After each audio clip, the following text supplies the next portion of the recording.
आइए आज हम भारतीय उपमहाद्वीप पर कुछ गंभीर चिंतन करें। वर्तमान में भारत, जिसे इंडिया आप कहते हैं, हिंदुस्तान कहते हैं, नेपाल, पाकिस्तान, बांग्लादेश, भूटान, मुख्यतः ये देश,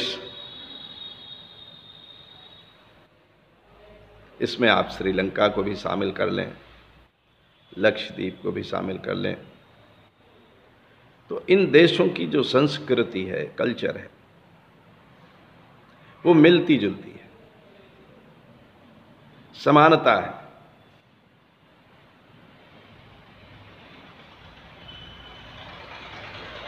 इनके तीज त्योहार, इनके पहनावे, संस्कृति के विभिन्न अंग मिलते जुलते हैं। इनके डीएनए में भी समानता है।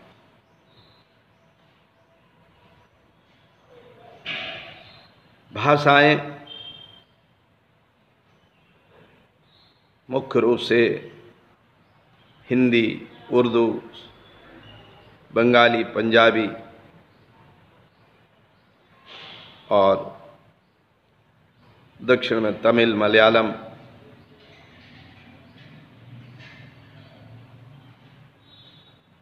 इसके अलावा भारत में विभिन्न प्रदेशों में अन्य भाषाएं भी हैं।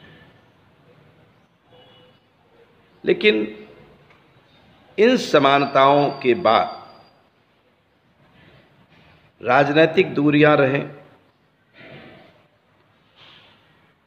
देशगत जो भेद होते हैं उसके कारण दूरियां रहें, ये यहाँ के समाजों के लिए बहुत ही आदर्श नहीं है। आप जो कविता लिखते हैं, आप जो शेर व शायरी करते हैं, उसका अंदाज देखिए, उसके अंदर मैटर देखिए, लगता नहीं है कि जो लिखा जा रहा है वो कहीं बाहर का। नेपाल का लिखता है, पाकिस्तान, भारत, बांग्लादेश का कवि लिखता है, लेखक लिखता है, तो लगता है कि वो यही तो लिख रहा है जो आप लिख रहे हैं। ये समानता आपके लिए वरदान हो सकती है। राष्ट्रगत दूरियां होती हैं, मगर वसुधैव कुटुंबकम की भावना से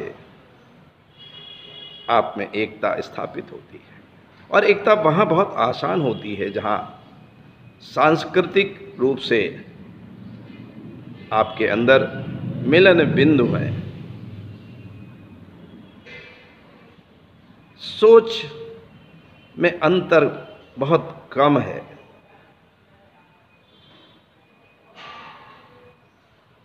कोशिश करने में कमी नहीं छोड़नी चाहिए। जो अलगाववादी शक्तियां हैं वो अपना काम करती हैं, लेकिन जोड़ने की शक्तियां अपना काम करती हैं।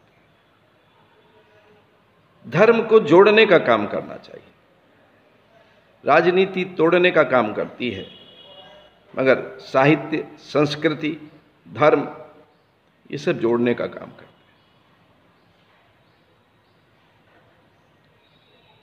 हैं। इन देशों के लेखक, कवि, कलाकार, धर्माचार्य, दार्शनिक सब आपस में संवाद करते रहें और कर रहे हैं। मेरा बस इतना ही कथन है कि और ज़्यादा करें, ताकि भविष्य आपका और इन सारे देशों का और मजबूत हो। पश्चिमी देशों के सामने आप और सक्षम होकर के उभरे। और एकता में वो ताकत है, वो शक्ति है, वो ऊर्जा है कि आप कल्पना नहीं कर सकते हैं कि कितना परिणाम आएगा, चमत्कार होगा। कभी इन्हीं क्षेत्रों की जीडीपी, और मैं नहीं कह रहा, इतिहास कहता है, दुनिया में सबसे ज़्यादा थी। आप आर्थिक रूप से समृद्ध थे, इतिहास पढ़ लीजिए। तब अब क्यों नहीं हो सकते? हो सकते हैं। आप वैज्ञानिक दृष्टि से कर्म करें। ज्ञान और कर्म का मार्ग हमेशा उन्नति की ओर ले जाता है। आप में भटकाव ना हो, आप इधर उधर भटके नहीं, आप अनावश्यक मामलों में लड़े झगड़े नहीं। भाई भाई में झगड़ा हो जाता है, मगर मिल बैठ करके उसको अगर सुलझा ले तो भविष्य अच्छा होगा। एकता के बिंदु भरे पड़े हैं, लड़ाई के बिंदु बहुत कम हैं। उन एकता के सूत्रों को पकड़ना होगा और भारत, नेपाल, बांग्लादेश, पाकिस्तान, श्रीलंका, भूटान, इन देशों में एक ऐसी समझ विकसित करनी होगी कि आप और आपका ये क्षेत्र विश्व के लिए एक सीख हो।